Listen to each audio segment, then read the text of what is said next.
Assalamualaikum warahmatullahi wabarakatuh. Perkenalkan, saya Indriani dari program studi Teknik Informatika. Kali ini saya akan menjelaskan tentang jawaban UAS sistem operasi saya. Untuk matkul sistem operasi dengan dosen Bapak Hari Hidayatullah, berikut saya akan menjelaskan jawaban saya.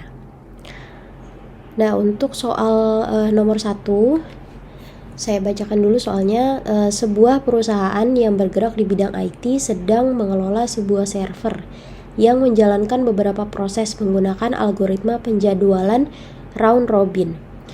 Informasi yang ada pada sistem saat ini adalah yang pertama, time quantum 4ms, lalu prosesor hanya menangani satu proses dalam satu waktu. Yang ketiga, 5 proses dijadwalkan dengan waktu kedatangan dan burst time.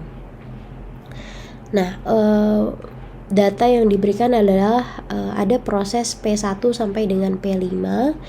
Untuk P1 0, P2 1, P3-nya 2, P4-nya 3, P5-nya 4 untuk waktu kedatangannya.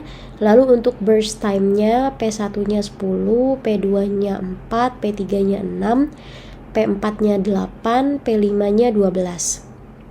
Nah, untuk pertanyaannya, hitunglah waktu tunggu atau waiting time untuk setiap proses. Lalu yang kedua, dalam kasus di mana satu proses memiliki burst time yang jauh lebih besar dari yang lain, apa sih kelemahan round robin dan gimana cara mengatasinya?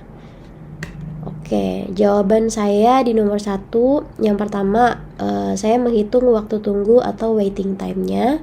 Nah, langkah yang saya gunakan adalah yang pertama, buat urutan eksekusi berdasarkan algoritma round robin-nya.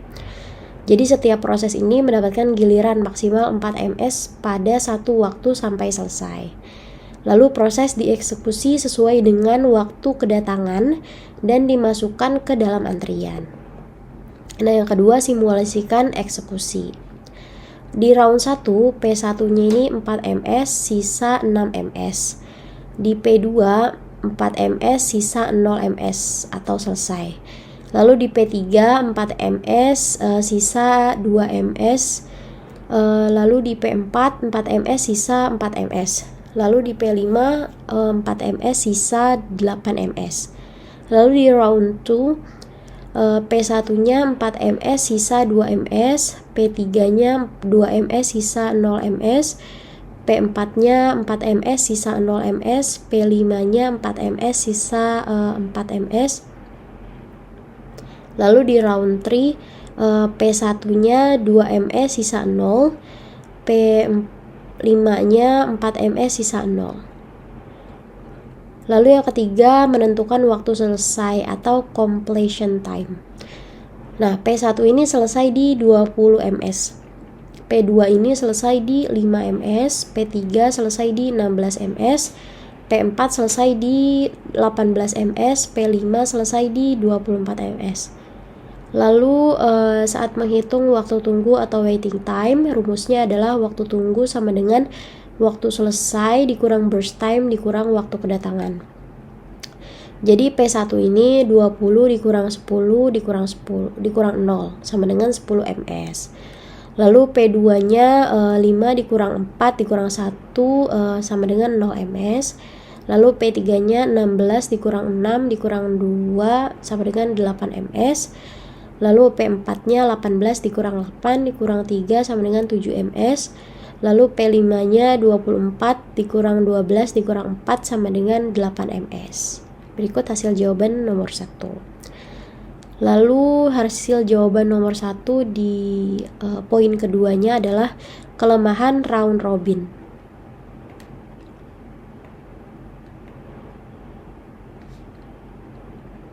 Oke, kelemahan round robin di sini masalahnya itu adalah jika ada proses dengan burst time besar terjadi banyak perpindahan atau context switching yang mengakibatkan waktu tunggunya itu lebih lama daripada untuk proses lain. Nah, solusinya itu apa? Yang pertama, gunakan dynamic time quantum yang menyesuaikan dengan burst time. Lalu yang kedua, menerapkan multi-level QUIWI untuk memisahkan proses berdasarkan prioritas. Lalu yang ketiga, beri prioritas pada proses yang hampir selesai untuk efisiensi. Seperti itu. Selanjutnya aku akan bacakan pertanyaan nomor 2. Pada sebuah perusahaan iklan live terdapat hambatan dalam mengalokasikan sebuah file. Bagaimana peran kita sebagai IT untuk mengatasi masalah tersebut? Nah, informasi sistem filenya di sini ukuran setiap bloknya itu 4 KB. Kapasitas total penyimpanannya itu 64 MB.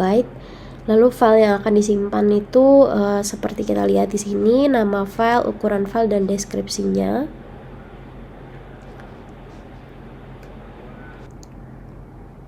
Oke, nah pertanyaan nomor 2, poin pertamanya, terdapat beberapa metode untuk alokasi file berdasarkan karakteristik file di atas. Sebutkan 2 metode mana yang paling cocok untuk sistem live iklan tersebut dan jelaskan. Poin nomor 2-nya, jika perusahaan ingin meningkatkan kinerja sistem file, apa saja solusi yang dapat diterapkan untuk mengoptimalkan proses alokasi dan akses file? Nah, jawaban saya untuk soal nomor 2 ini di poin pertama, yang pertama, metode alokasi file yang cocok. Menurut saya, sistem ini cocok menggunakan 2 metode berikut. Yang pertama, alokasi kontigu atau continuous allocation. Jadi filenya ini disimpan secara berurutan di memori, lalu cocok juga untuk file besar seperti movie2.mp4 120 KB karena proses membaca filenya itu lebih cepat. Kelebihannya, akses filenya itu akan lebih cepat, lalu kekurangannya ini sulit jika ruang penyimpanan terpecah atau fragmentasi. Selanjutnya, yang kedua itu alokasi terindeks atau index allocation. Jadi file ini disimpan di blok-blok terpisah dan ada indeks yang mencatat lokasi setiap blok. Cocok untuk file kecil seperti musik 1 mp3 12 KB atau report.pdf 20 KB. Kelebihannya itu mudah mengelola file, fleksibel untuk ukuran kecil dan besar. Kekurangannya itu membutuhkan ruang ekstra untuk menyimpan indeks. Nah, yang kedua ini, poin kedua, solusi meningkatkan kinerja sistem file. Menurut saya, solusinya itu untuk mengatasi hambatan dan mempercepat akses file. Yang pertama, kurangi fragmentasi. Jadi kita melakukan defragmentasi agar ruang penyimpanan tidak terpecah-pecah, terutama untuk file yang besar. Lalu yang kedua, gunakan cache, simpan data yang sering diakses dalam cache agar file bisa dibuka lebih cepat. Lalu yang ketiga, kita harus mengkombinasikan metode alokasi. Jadi kita memakai metode kontigu untuk file besar dan metode terindeks untuk file kecil. Lalu yang keempat, penjadwalan disk yang efisien.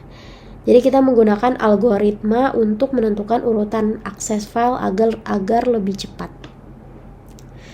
Lalu yang kelima, struktur direktori yang rapi. Membuat folder atau direktori yang terorganisasi agar file-file itu mudah dicari ketika kita membutuhkan.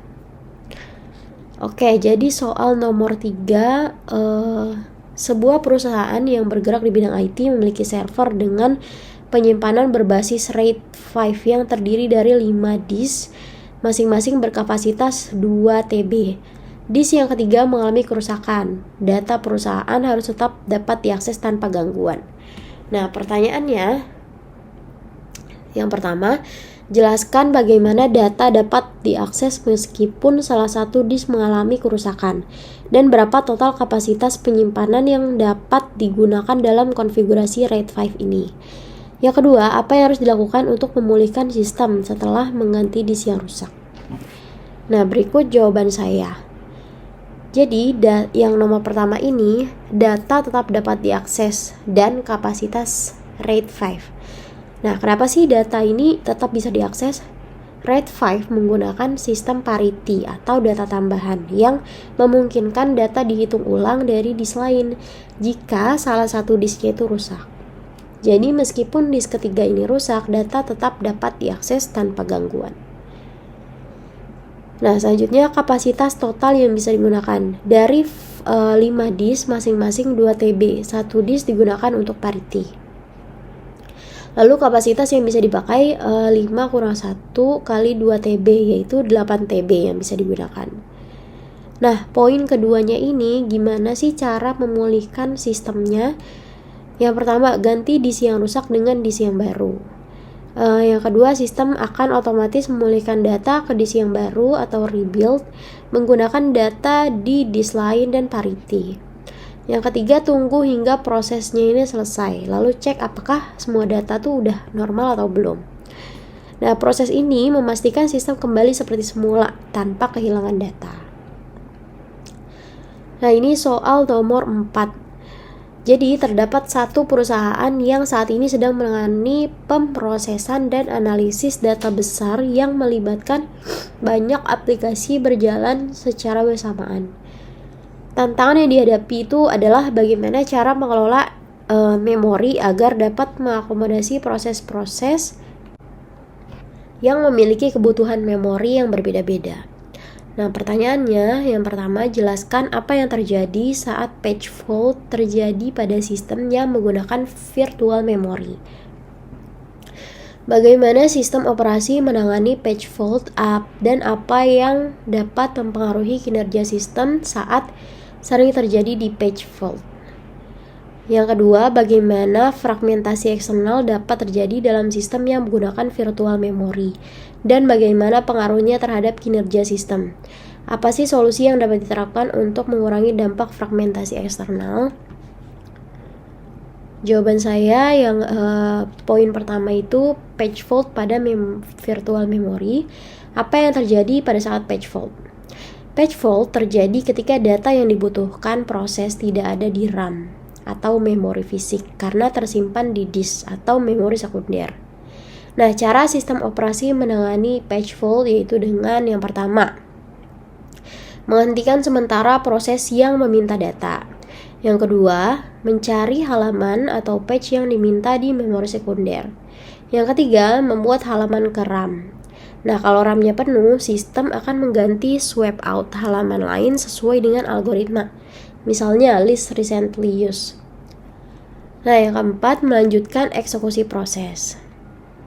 Nah, dampak page fault pada kinerja ini adalah jika page fault sering terjadi, kinerja si sistem ini bakal menurun drastis atau thrashing karena sistem lebih sibuk memindahkan data antara RAM dan disk dibanding menjalankan progres atau proses.